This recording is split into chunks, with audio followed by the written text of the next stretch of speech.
Yung pechay. Para ulam nyo. Ito oh. Oo, tanggalin mo lang yung mga inatangkwan. Bunutin mo na. Ganito lang. Hindi, ilagay mo na dyan sa pot na yan. Ang kunti naman. Dito? Oo. Ay, may laman yan. Naguray ka, kakti pagikam. Ano to, be?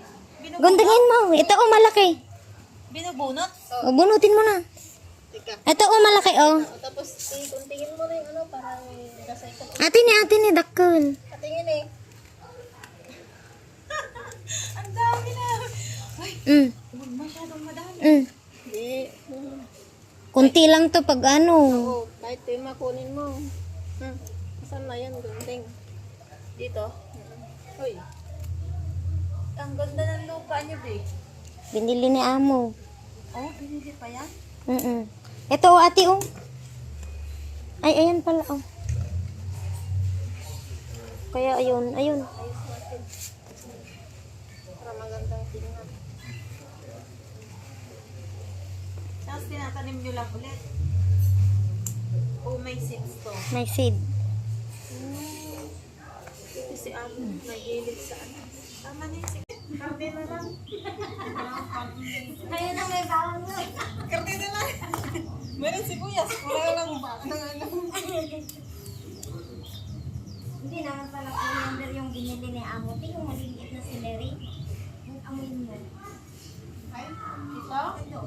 Yung maliliit na Celery yan. Yun ang coriander, oh. Yun. Hindi, pareho. Pareho sila, hindi pa lumaki.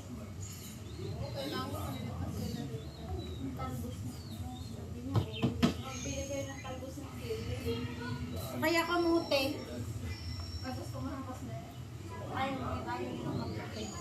Ay, nagkamote kami noon. Pinalitan niya lang ng ganito kasi kamote talaga, ano lang.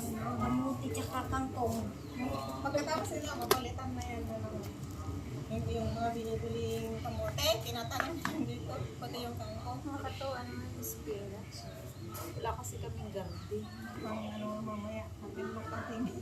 Meron pa. Marami pa yan. Kaya ang buhay man yung kaibigan nyo. Okay lang. Sama-sama. Nagpalingki na si ano o, si Maricel. Ay,